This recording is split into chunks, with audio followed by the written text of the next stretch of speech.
Então, meu método de estudo. Durante a faculdade, como que eu fazia? Eu estudava direto? Não. O que que eu fazia? Eu dedicava meu tempo livre, tá? Ou seja, quando eu ia de ônibus e voltava para a faculdade, lendo, tá? Então, eu gastava meia hora para ir, meia hora para voltar, eu tinha 1 hora por dia para ler, certo? Então, a primeira coisa, eu pego o meu tempo livre, tá? Tempo que você não tem que fazer, pode ser depois do almoço, pode ser durante o ônibus, tá? Que você está trancado num lugar, tá? Que você não pode sair do lugar, que você não pode ter distração, certo? Para ler. Então, eu tô trancado naquele ônibus, né? Eu posso descer em qualquer lugar, né? Mas eu tenho que ir para faculdade. Então, eu vou gastar esse tempo, né? Já que eu não tenho nada para fazer, lendo, certo? Aí, então, dedicação é isso mesmo, né? Tenta não usar o celular, tá? Ou deixa o celular com a bateria baixa antes de ir para a faculdade.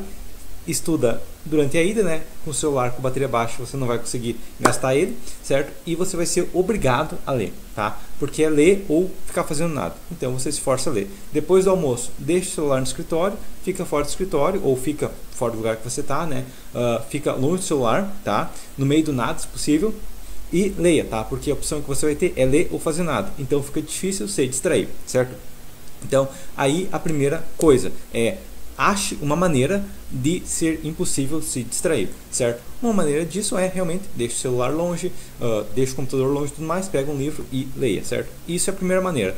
Segunda maneira é ache um problema que você tem que solucionar. Então aí que estágio é muito bom e trabalhar numa empresa é bom. Por quê? Porque se você tem que dimensionar uma estrutura para mês que vem, então mês que vem eu tenho que saber dimensionar uma estrutura.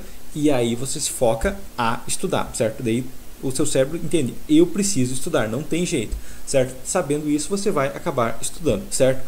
E aí que tá, se você já é formado e você não sabe dimensionar uma estrutura, uma coisa que você pode fazer é vender um projeto, tá? Você vendeu um projeto estrutural, dá um prazo bom, né, para você ter tempo de estudar, tudo bem, mas você vendeu o projeto estrutural.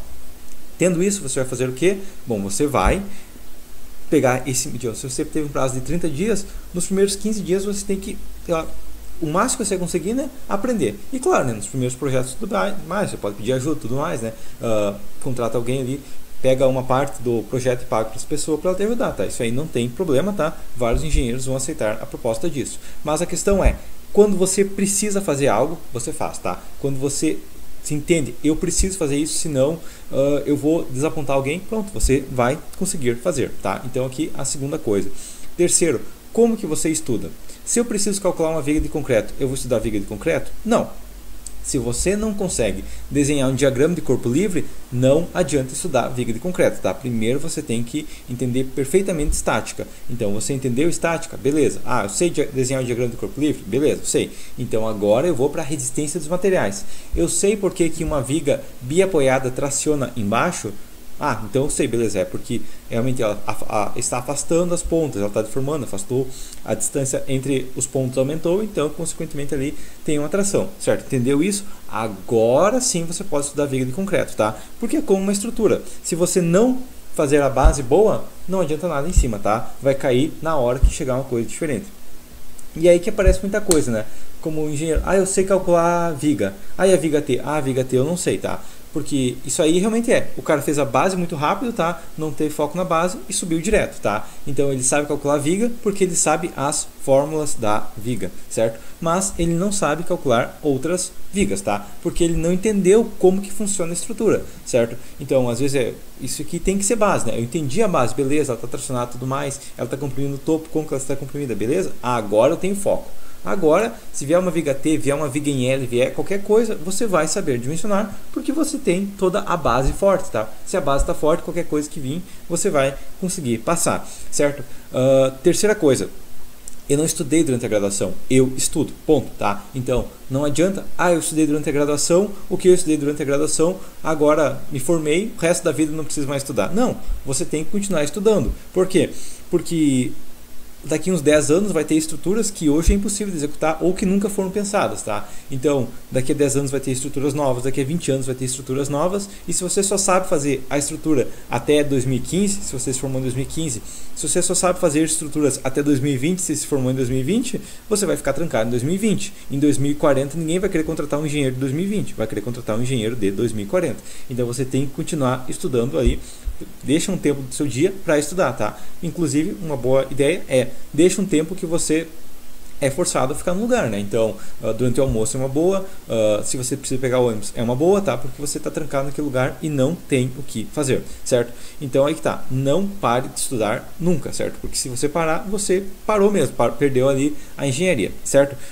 Outra coisa, é comum, pelo menos era antigamente e ainda é um costume na engenharia, utilizar tabelas, tá? Então, o que muitos engenheiros fazem?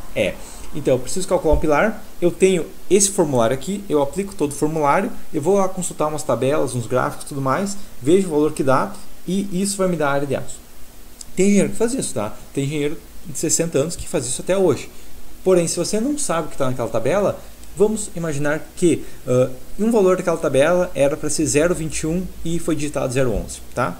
Você não sabe, você consultou ali, você não sabe porque aqueles valores estão na tabela. Então, não consulte nada que não é um material que você entenda perfeitamente, certo? Se você acha que funciona aquilo lá porque você viu na tabela, tá errado, tá? Se você, eu calculei manualmente e agora tenho certeza. E que cálculo manual que tu fez? Eu peguei a tabela, tá? Isso é a mesma coisa que jogar num software, tá? Porque a tabela é a parte incógnita, tá? A mágica acontece assim, tá? Então desenhei a viga no software, desenhei pilar, desenhei a viga, apertei e calcula, acontece uma mágica e eu tenho a armadura, tá? É a mesma coisa, você calculou manualmente os esforços, lançou numa tabela e magicamente apareceu a armadura.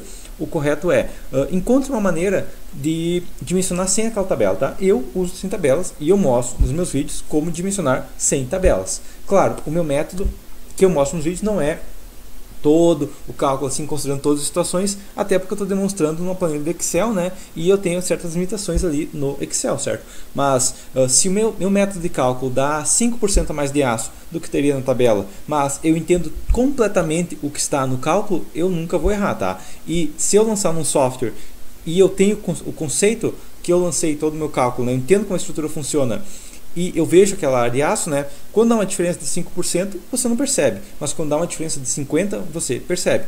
Já se você está acostumado à tabela, você não lembra de cor todos os valores da tabela e nem entende por que aqueles valores estão lá. Então, você está limitado pela tabela, certo? Então, tente encontrar, acabar com esses limites e sempre estudando. Se você estudou Timochenko, você vai entender como dimensionar uma viga, tá? Claro, não vai ser um método tão avançado quanto você consegue num software de cálculo, mas se você estiver trancado, ou se você viajou para a Amazônia e precisa calcular uma viga lá só com uma folha de papel, sem nada do seu material, você ainda vai conseguir. Se você é trancado à tabela, você tem que ter uma tabela com você. Se você tem que ter um computador para dimensionar, você tem que ter aquele computador com você. Então, isso aí são limitações que você tem, certo? Claro, hoje em dia não é um problema, mas no passado era comum treinar os engenheiros para situações de risco. O que fazer quando você dá uma guerra, acaba o fornecimento de aço numa região? Como que você vai dimensionar uma estrutura só com concreto, tá? Então, aí tem que ter essa concepção, né? É complicado, tudo mais, vai ser difícil, mas talvez seja possível, certo? E uma das coisas que pode acontecer é realmente cortou a rede elétrica numa região. Como que numa situação de crise caiu um viaduto e cortou a rede elétrica numa região por algum motivo, tá? Deu um desastre, um terremoto que nunca dá no Brasil e aconteceu. Se os engenheiros daquela cidade só sabem calcular no computador e não tem rede elétrica, não tem nenhum engenheiro na cidade, tá? Tem um monte de computador que não funciona e o computador que é o engenheiro, tá? Então aí que está a situação. Sempre faça a concepção até que época você consegue recriar, né? Se você perdesse toda a rede elétrica e todo o material de engenharia fosse perdido, até que século você conseguiria pelo menos manter aquele conhecimento, certo? E o ideal é o século 21, tá? Mas se você consegue ali pelo menos até o início do século 20, você já tem uma concepção muito boa da estrutura, tá? E aqui tá a outra coisa. Claro, tem livros aí 2015, 2017, 2018 muito bons, mas Também é interessante você ler os antigos. Por quê? Porque os antigos, eles tinham ideias que às vezes você nem sabe que existia, tá? Então, hoje em dia a gente nem vê mais, né? Mas antigamente eles tinham a ideia da armadura de cavalete, tá? Não é usado mais. Mas daí você vê pessoas aí hoje em dia falando, ah, mas estribo tem que ficar de pé porque não pode ficar na diagonal. Enquanto no passado eles sabiam que o cavalete na diagonal funcionava estruturalmente, certo? E os estribos nas diagonais funcionam também, né? Mas as pessoas pensam que não é assim, porque tem um método assim e funciona. Hoje em dia a gente vê pessoas pensando, ah, mas eu coloco o método dos cunhões, né? E a laje, a viga, a carga vai realmente vir para a viga, tá? Mas na prática não é assim. A estrutura não sabe o método que você executa, né? Você tem que se adaptar à estrutura, certo? Então a questão é, sempre leia, tá? Se possível, leia tudo antigo, tá? Porque aí você está desenvolvendo a teoria. Você vai ver que quando eles desenvolveram o pilar de concreto armado, eles não sabiam que taxa de aço colocar. Hoje a gente sabe, o pilar tem que ficar ali numa taxa de aço abaixo de 2%, o normal é entre 0,4% e no máximo 8%, mas tinha teste que eles estavam colocando 16% de taxa de aço no pilar. E vinham alguns fatores, né? Aí, se você lê isso e pensa, ah, mas antigamente eles colocavam 16 e hoje eles colocam 8 no máximo, tem um motivo. Aí você consegue se aprofundar e, continuando o estudo conforme vai passando a década, você basicamente recriou toda a fundação de estruturas no seu cérebro, tá? E é aí que está a ideia do Newton, né? O Isaac Newton fala, né? Que para você enxergar longe, você tem que estar apoiado em gigantes, tá? E o que acontece na prática? É que você está subindo os gigantes, né? Então você tem que ir escalado, né? Você não pode ir direto para a viga de concreto armado se você não tem o básico, beleza? Então só umas dicas de estudo, como que eu entendo a parte de estudo, certo? Como que você tem que imaginar uma estrutura, como que você tem que estudar essa estrutura, beleza? Então até a próxima. Um detalhe é essencial para se focar no conhecimento, ter acesso a todo o conhecimento daquela área, ou a maior parte do conhecimento daquela área. Se você se limita apenas a materiais publicados em português, você vai estar muito limitado, porque a maior parte do material é publicado em inglês. Consequentemente, se você só lê materiais em português e outros engenheiros da região leem em português e leem em inglês, eles já têm uma vantagem competitiva muito grande contra você. Então, inglês não é uma vantagem que eu tenho que eu sei inglês. Não, inglês é o básico, tá? Você tem que saber inglês para você ser um engenheiro focado na parte de engenharia estrutural ou também para qualquer outra área focada do conhecimento, certo? Então, até a próxima.